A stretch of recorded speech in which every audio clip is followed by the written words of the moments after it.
Hey everyone, Chris here with more stories in cardboard. Today I have what I think is going to be a pretty interesting video.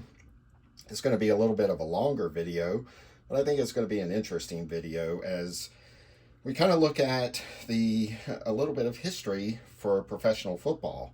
Now a lot of people kind of talk about baseball history, and unfortunately, I think people don't spend enough time talking about how great the history of pro football is. And today we're going to look at what I think is one of the great quarterback rivalries of all time. Long before you had Brady versus Manning and Bradshaw versus Stabler and Otto Graham versus Bobby Lane, you had these two guys. You had a rivalry that really kind of started in the early 40s, but it goes back a little further than that if you want to get the whole picture. But you had this was really one of the great rivalries of all time in the NFL between Sid Luckman of the Chicago Bears and Sammy Baugh of the Washington Redskins. So to kind of get an idea of just how this all started, I think you really have to go back to 1933. Prior to that season, the NFL champion was crowned by whoever had the best record. The teams just played, and whoever had the best record, they were crowned the NFL champion. Now, the owner of the Boston Redskins at the time, who was George Preston Marshall, he was in his second year of owning the team, and he kind of had an idea. He thought, and he kind of threw this out to the other owners. Why don't we divide the league up into two divisions, and then the two division winners would play in an NFL championship game? So they ultimately agreed to do that. And then in the first NFL championship game, you had the Bears and the Giants ended up winning their division, and they played in the first championship game with the Bears winning that one. And then in 1934, the Giants got some revenge as they ended up beating the Bears in the second championship. Now, in 1935, the Giants would make it to the championship for the third straight year, but they would lose to the Detroit Lions. Then in 1936, you had the Green Bay Packers, who were playing in their first championship game. And in the other division, you had the Boston Redskins, who were only 7-5. They weren't really a great team, but they played kind of in a weak division. They ended up winning their division, and they ended up playing in the championship, and the Packers won that one. Then in 1937, George Preston Marshall, who coming off of a year where they played in the NFL championship, he was really disappointed in the attendance that he had in Boston. And he had an idea that he was going to move the team to the nation's capital in Washington, D.C. And they ended up moving the team to Washington, D.C. for the 1937 championship, or for the 1937 season. And he really thought it was gonna be more lucrative, but he really realized that in order for him to be successful and for the team to be successful, they needed a big draw. They needed somebody that would buy tickets and put fans in the seats. So they ended up drafting Sammy Baugh, who played college at TCU and was just a great college football player, but he was also a great baseball player. And some people, kind of the reason why he ended up going number 6 in the draft is a lot of people were afraid he might go play baseball. He was also just a fantastic baseball player. And one of the great sports writers of the time, Grantland Rice, he had written an article talking about how he didn't think Sammy Baugh would make it a year or two in the NFL. He just thought it was too tough, and that it would just be really hard for Sammy Baugh to make it. But he ultimately was drafted number 6. There was a lot of excitement in the nation's capital for professional football. The crowds were big. Sammy Baugh was playing great. It was just kind of an electric time in the nation's capital. It was just fantastic, and the Redskins were an exciting football team to watch. They ended up playing in the NFL championship that year. They ended up playing the Chicago Bears, and They played in Chicago that year for the championship, and the previous week it had rained, and it also got down to around 0 degrees. So the field was just an absolute disaster. And by game time, it warmed up to 24 degrees. But what you had is you had just kind of these like mud ball, like frozen rocks of mud, and it was almost like getting tackled on sharp rocks. It was a game where a lot of the players really just they got cut up, and it was just a brutal game. And during the first quarter, Sammy Baugh had his right hand had been skinned raw from just the turf and being tackled on the turf, and he also had hurt his hip really bad in the first quarter.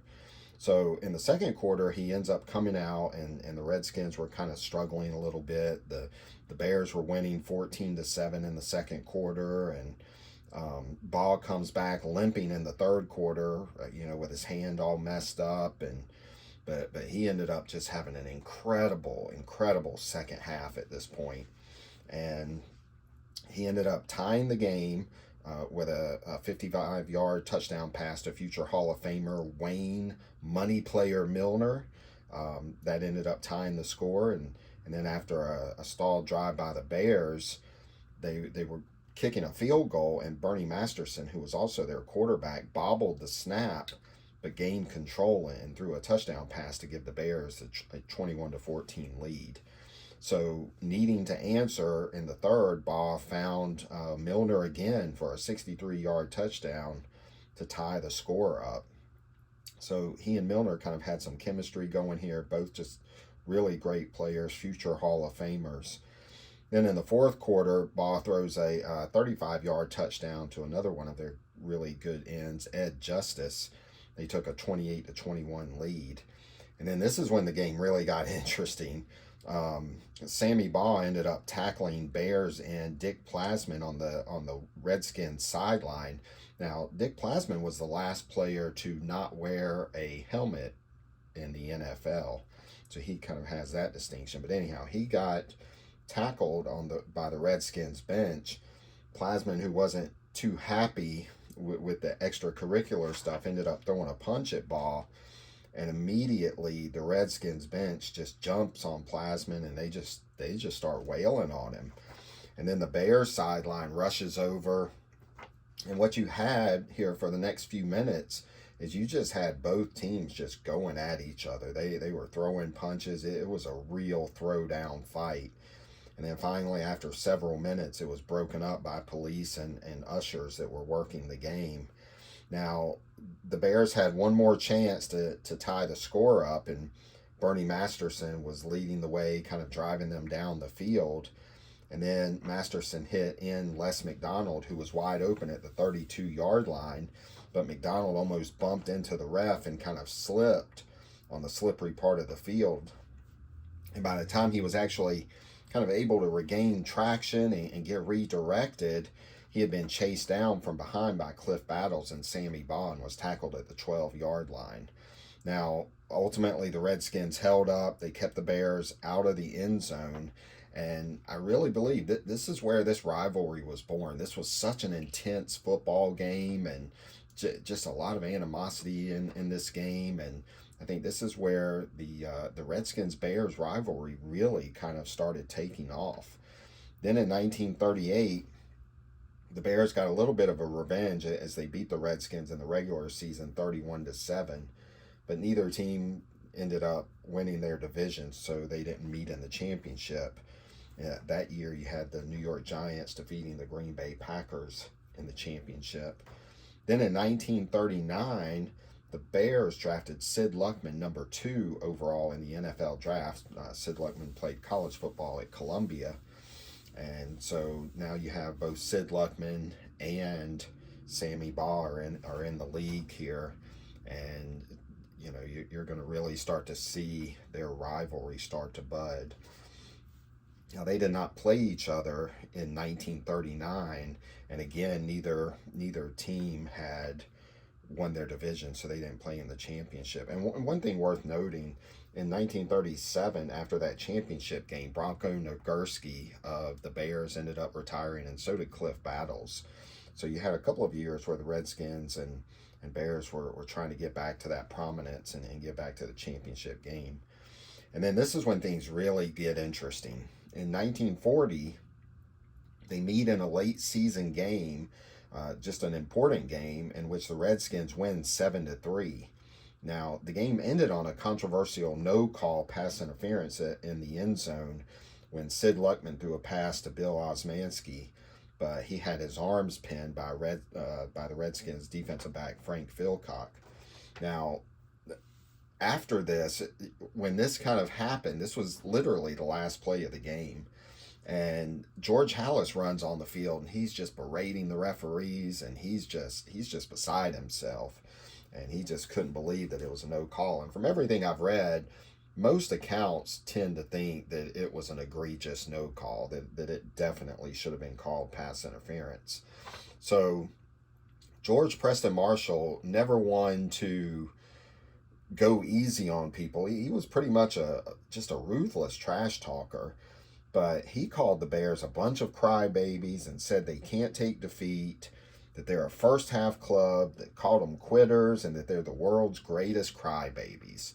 He really laid into them. Now, as you can imagine, this did not make any of the players on the Bears very happy, especially George Halas. And at that point, there were 2 games left in the season, and Halas had a pretty good idea they were probably going to meet in the championship again. So he started preparing for that championship right then. He and his coaching staff were scouting the Redskins. They watched film over and over and over. The players were watching film over and over and over. They even brought in one of Halas's old friends and assistant coaches, Clark Shaughnessy, who was considered just an offensive football genius. And he kind of helped prepare the Bears for that championship game. Now, the game rolls around, and some of you may have heard this before, but the Bears were ready for them, and they just flat out kicked their tails. They won the game 73-0. Just the greatest crushing defeat in NFL history. You'll probably never see that again, I would imagine. But they really took it to them. And again, you kind of see this rivalry is building now, right? This was the first championship that Baugh and Luckman went at each other and played each other, and so you kind of see the rivalry is building a little bit here in 1940. Now, 1941 rolls around, and people are starting to call Sid Luckman another Sammy Baugh, which of course is high praise, and these they were the 2 best quarterbacks in the NFL at this time. And you have December 7th rolls around, 1941. There were 3 games that were scheduled in the NFL that day. And of course, Pearl Harbor was attacked. And all 3 games ended up kind of letting people know in a different manner of what had happened. But ultimately, as you know, that was just an awful time, as it really changed the world, and it would also change the sports world. Now, that year, the Bears ended up winning the NFL championship again. They beat the Giants in the championship 37-9, and so they were the first team. Or I'm sorry, they ended up kind of winning that, and then in 1942 they had a chance to let me get this straight. Okay, when they won in 41, this of course gave them back-to-back championships, and they were the first team to win back-to-back NFL championships here. They won in 1940 and then also in 1941. So as you can imagine, the Redskins are just kind of chomping at the bit to kind of get some revenge on the Bears in 1942. Then in 1942 rolls around. This was the first year of the war. So There were a lot of NFL players who were serving in the war. The Bears lost literally half of their roster to the war, but amazingly enough, they still go undefeated that season. They were 11-0, and then the Redskins were 10-1 that season. So they end up meeting in the championship, and the Redskins, they want this so bad. The Bears were on an 18-game winning streak. They had an undefeated season going here, and they had a chance to three-peat essentially. They were the first team to win back-to-back championships, and now they had a chance to three-peat. And most people thought that they were going to win this game. Ultimately, there may have been a little bit of overconfidence here, and they ended up losing 14-6 to the Redskins in the championship. And as you can imagine, again, this just kind of is fueling fire for the rivalry that you have building between the Washington Redskins and the Chicago Bears, but also between Sid Luckman and Sammy Baugh. So 1943 rolls around. Really interesting time in the NFL. The Cleveland Rams didn't play as both of their owners were serving in the war. George Halas, who had served in the Navy during World War I, was also called back into duty, so he turned over the head coaching position to Luke Johnsos, and it was a dual position, Luke Johnsos and Hunk Anderson. So those guys were leading the Bears while George Halas was serving in the war. And then you also had the Pittsburgh Steelers and the Philadelphia Eagles kind of combined teams to form the Steagles. So it was really just kind of an interesting time for football. Now, the Bears also asked Bronco Nagurski to come out of retirement because they needed some help. So Nagurski came out of retirement. And 1943 was really an interesting football season. Sammy Baugh had one of the greatest football seasons ever. He was just having a fantastic season. Yeah, he led the NFL in pass completions, but also in punting. And he also led the league with 11 interceptions as a defensive back. So he just had an incredible year. But as incredible a year as he had, Sid Luckman was having a really fantastic year also. Now, on October 31st, Sammy Baugh threw for 376 yards and 6 touchdowns in a game. Both of those at the time were NFL records. Now, 2 weeks later, Sammy Baugh had what may have actually been the best game of his career. He threw 4 touchdown passes, but also had 4 interceptions from the defensive back position. And he also had a kick of an 83-yard punt, which is just incredible. So he just had a fantastic game. Now, not to be outdone, just 2 weeks or on the very same day that Baugh had that amazing game, that four touchdown game and 4 interception game.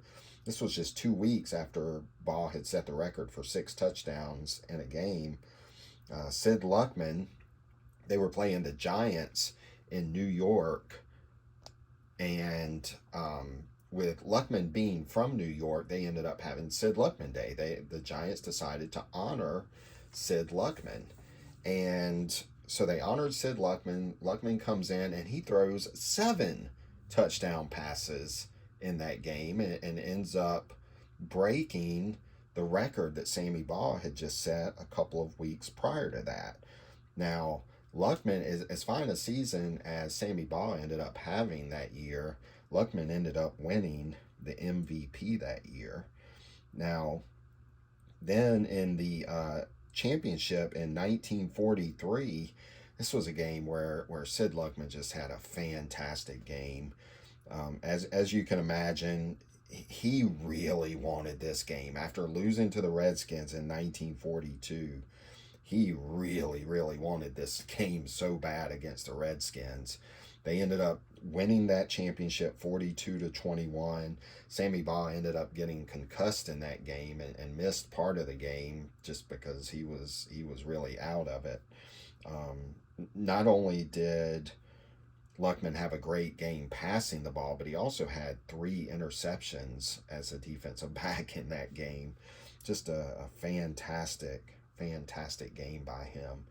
So they just going back and forth. You kind of see where this rivalry was building, and then in 1945, the Redskins and Sammy Baugh lost to the Cleveland Rams in the NFL championship. Baugh never did win another championship. And then Sid Luckman in 1946, the Bears ended up beating the Giants in 1946.